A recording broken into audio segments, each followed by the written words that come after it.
Olá pessoal, sejam todos bem-vindos ao Plano A Concursos. Hoje a gente vai falar sobre teorias administrativas, que é um assunto que está tanto em noções de governança quanto administração geral. Sempre o assunto de tópico 1, né, para resolver questões de administração geral. Ele está sempre ali, muito importante que você saiba as teorias da administração. E, gente, são muitas teorias, até chegar na última, que é a contingencial, que é a atual, são muitas e muitas teorias.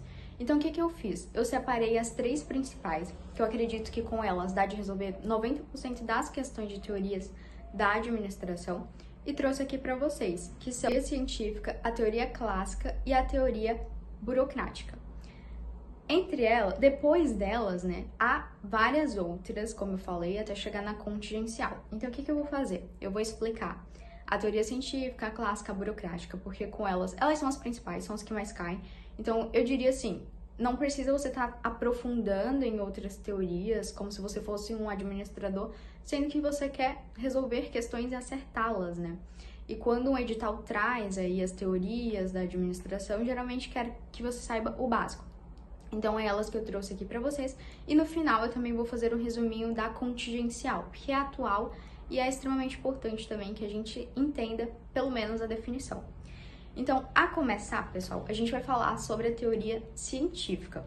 O primeiro ponto, pessoal, que você precisa saber sobre a teoria científica é que ela foi proposta por Taylor no comecinho da Revolução Industrial.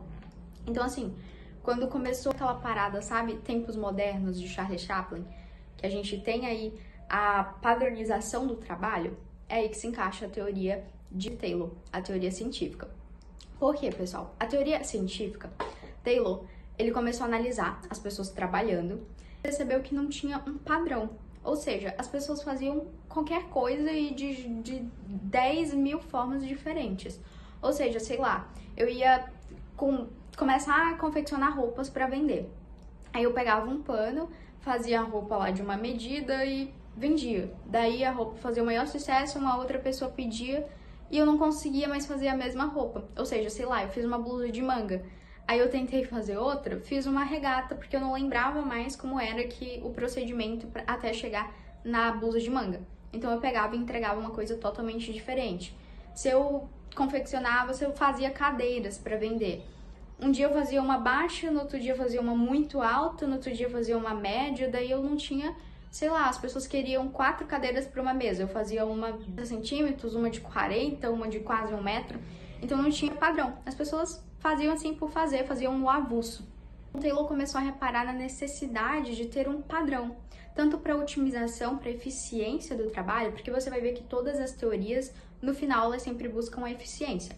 Taylor começou a notar que era necessário a padronização do trabalho para que eu pudesse ter mais eficiência. Então, o que Taylor propõe? O foco na tarefa. Assim, você tem que elencar essas 2 palavras, porque quando você se deparar com questões... A moto passando. Quando você se deparar com questões, ela vai pedir primeiramente que você saiba o foco de cada uma das teorias. E a teoria científica, ela vai ter o foco na tarefa, justamente por causa dessa divisão. Aí você lembra logo do filme de Charles Chaplin, Tempos Modernos, que era cada pessoa ali fazendo uma coisa e sempre aquela mesma coisa e do mesmo jeito. Por quê? Porque daí eu começo uma padronização dos trabalhos. Ah, sei lá, a pasta de dente. Vai vir aqui, um vai colocar a tampa, outro vai fazer o lacre, cada um com a sua função. Então, Taylor propôs isso, traz isso na Revolução Industrial para que a gente comece a ter a padronização do trabalho para que possa fluir de forma mais eficiente. E aí tem uns pontozinhos muito importantes que, por exemplo, a teoria científica, ela defende o homem economics, que é o quê? Você só dá o dinheiro para a pessoa, dá o salário, dá o pagamento e ela vai trabalhar. Simplesmente assim. Não tem um envolvimento, como a gente vai ver nas teorias atuais, com a pessoa, com essa troca de saber quais são os objetivos dela, o que ela sonha, o que ela almeja, não. Cara, dá o dinheiro que a pessoa trabalha, dá a recompensa que a pessoa trabalha e pronto, as pessoas estão aqui só para trabalhar. Então, tinha essa crença do homem economics. Então, a teoria científica é isso, é a divisão do trabalho, a padronização e o foco na tarefa.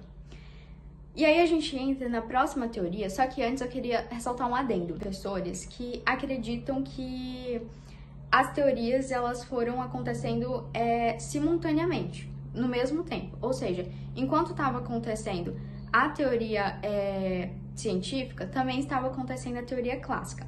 Só que, como estudante, como concurseira, eu te aconselho a usar o método que eu uso para estar bem claro com as teorias na minha mente, que é: cria uma cronologia, cria uma linha do tempo. Acredita que foi primeiro a teoria científica e depois vem a teoria clássica, porque se você acreditar que as duas foram simultâneas, pode aparecer uma confusãozinha. Então, primeiro científica, que é o foco na tarefa, depois a gente vai para a teoria clássica, que é a que a gente vai ver agora.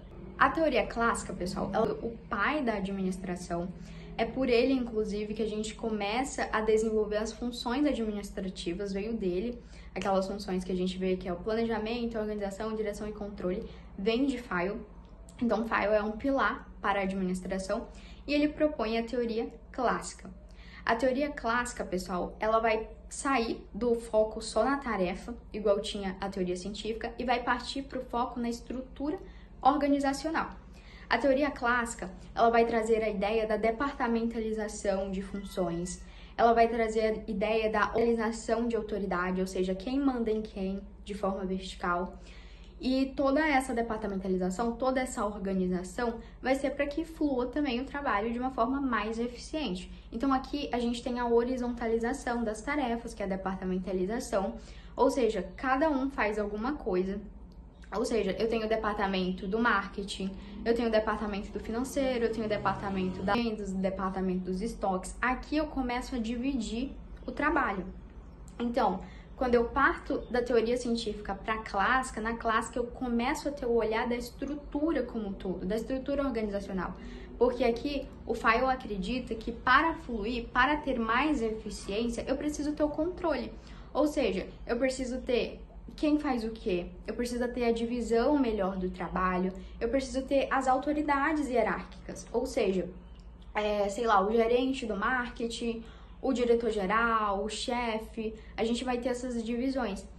E isso é muito importante você se lembrar que agora eu começo a ter o foco na estrutura organizacional, eu começo a ter a departamentalização das funções. Quando a gente fala de departamentalização, é algo horizontal, e eu começo a ter a delegação de autoridades, eu começo a ter também a definição de quem manda em quem, e isso é de forma vertical. Quando a gente fala de uma subordinação hierárquica, a gente fala de verticalização. Quando a gente fala de departamentalização, da organização das tarefas, a gente tem que ter a ideia da horizontalização, porque a departamentalização ela é horizontal. Então é basicamente isso. A teoria clássica, ela traz essa ideia do foco na estrutura organizacional. Agora eu vou me importar com a organização, com cada detalhe ali da departamentalização, das autoridades. Eu vou ter cada coisinha definida, cada funçãozinha definida para que o trabalho flua de forma mais eficiente. Proposta por Fayol, a gente tem a departamentalização e a realização de autoridade. Agora a gente passa para a teoria burocrática. A teoria burocrática, pessoal, é muito importante que você tenha uma noçãozinha sobre a evolução da administração. Nunca viu? Eu vou resumir para você. A administração, ela evoluiu basicamente saindo do patrimonialismo, entrando na burocracia e no gerencialismo, que é a última. Então eu vou ter patrimonialismo, burocracia, gerencialismo. Aqui, dentro de teorias da administração, quando a gente fala da teoria burocrática, é basicamente a luta contra o patrimonialismo. Isso a gente vê melhor lá nas idades, na evolução, né, da administração. Mas aqui, na teoria administrativa, é importante você entender que a burocracia, a teoria burocrática, ela vai basicamente lutar contra o patrimonialismo. Se você nunca ouviu falar em patrimonialismo, aqui, gente, a gente tem meio que um favorecimento de poder, um favorecimento de coisas que não deveriam estar acontecendo. Aqui quando a gente fala de patrimonialismo, a gente não tem impessoalidade, a gente não tem um controle rigoroso, ou seja, a gente não tem transparência, a gente não tem... a gente tem muito nepotismo, e tudo isso vai contra todos os princípios da administração que a teoria burocrática, ela vem para lutar. E aqui o foco não é mais em tarefas, igual na teoria científica, não é mais na estrutura organizacional, igual na teoria clássica. Aqui o foco vai ser no controle, nas regras. O foco da teoria burocrática é nas regras. A gente tem regras e a gente tem que respeitar. Aqui eu começo a plantar a impessoalidade, ou seja, pessoal, nada é pra gente. Agora a gente tem a divisão do particular para o público. A prefeitura fez uma nova pracinha, foi a prefeitura, foi a administração pública, não foi o prefeito, para ele botar o nome dele, Carlinhos, não sei o que, na pracinha. Não, quem fez foi a administração. Então aqui a gente começa a ter a impessoalidade e lutar contra o nepotismo. Nepotismo, gente, para quem não sabe, é quando a gente tem favorecimento de alguma do meu sangue ou cônjuge para estar em uma posição. Acontecia muito mesmo, principalmente no começo ali da administração, quando não tinha nem concursos públicos. Quando você vê a evolução da administração, você vai ver que só com o DASP, em 1937, que a gente começa aí ter essa noção de impessoalidade, concursos públicos, a luta contra o nepotismo. Mas até então, era uma coisa que, tipo, só ficava nessas posições, em cargos bons, em cargos públicos, quem conhecia quem. Ou seja, eu vou botar minha esposa aqui para ser a secretária, eu vou botar o meu filho para ser o diretor de não sei o quê, eu vou botar o meu primo para ser o corretor de não sei o quê, para ser o controlador de não sei o quê. Hoje já não pode mais, né? Você tem que fazer um concurso, você tem que passar numa prova. Tudo isso é para a quebra do nepotismo. E quando a gente fala da teoria burocrática, por ela ter esse foco nas regras, geralmente as questões trazem uma coisinha, tipo uma casca de banana, tipo assim, com a teoria burocrática a gente teve a eliminação do patrimonialismo, a eliminação do nepotismo. Não. Por quê? Porque, gente, é uma coisa que infelizmente acontece até hoje. Nas regras, com controle rigoroso, para que agora a gente tenha impessoalidade, a gente tenha formalismo, meritocracia, ou seja, você vai estar naquele órgão, naquele cargo, porque você passou, não porque o seu tio de não sei de onde lhe colocou lá dentro. Não é mais assim. Mas a gente sabe que hoje em dia ainda acontece. Então, quando você vê em questões eliminação do patrimonialismo, eliminação do nepotismo, tá errado. A gente tem uma luta contra, mas não uma eliminação, um fim. Tem um exemplo, inclusive, aqui no meu estado mesmo. Meu estado é um estado pequeno. E a gente sabe a função do governador, né? Que ele é o chefe do Poder Executivo do estado. E a função do Tribunal de Contas, né? O Tribunal de Contas, ele vai auxiliar a Assembleia Legislativa a fazer o controle fiscal das contas do chefe do Poder Executivo, ou seja, tudo que o governador faz. E aqui no meu estado, a primeira-dama, a esposa do governador, ela ganhou um cargo vitalício no Tribunal de Contas. E se você for pesquisar, é um nepotismo dos grandes. Mas nada aconteceu, tá aí até hoje. Tem um outro estado aqui do Brasil que o governador tentou fazer isso, só que é um estado muito maior, com muito mais evidência, aí deu errado. Falaram, nada a ver aí, pode parar com isso, cada um no seu lugar. E aí, acabou. Então, pra que esse exemplo? Para que você entenda que não é eliminação do nepotismo, mas sim uma luta. Então é isso, pessoal. São as 3 teorias principais, que eu diria que com elas dá de desenrolar muitas questões. E você tem que saber essas palavras-chave. Teoria científica, foco na tarefa, proposta aí por Taylor.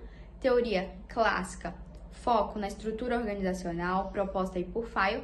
E a teoria burocrática, que ela vai ser proposta por Weber ou Weber, como você preferir falar, que vai ter o foco aí nas regras. Eu vou ter aí um controle rigoroso, eu vou buscar a impessoalidade, o formalismo, a meritocracia.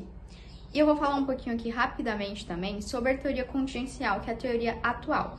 O que você basicamente precisa saber da teoria contingencial, pessoal, é que ela está sempre em ampla mudança. A teoria contingencial, por quê? Por que eu falo logo assim? Porque as questões, gente, são muito óbvias. As questões, elas falam tipo, com a teoria contingencial eu tenho que ter objetivos fixos e inalterados, nada a ver. A teoria contingencial é aquela que preza por sempre estar em mudança. Ela traz muito essa ideia da matriz SWOT. Ou seja, forças, fraquezas, oportunidades, ameaças, eu tenho que sempre estar de olho, tanto no ambiente interno quanto no ambiente externo, para eu saber quando que eu devo mudar, quando que eu devo evoluir, quando que a gente deve fazer aí a alteração do objetivo, a alteração de um planejamento, para estar sempre em constante evolução. Então, a teoria contingencial, você tem que entender que ela é muito flexível. Ela sempre acredita aí, tanto na evolução do ambiente interno quanto ao externo, para poder fazer as alterações. É isso, gente. Pontos chaves que eu tenho certeza que vão te ajudar a fazer questões. Muito obrigada por chegar até aqui. Fica com Deus e até o próximo vídeo.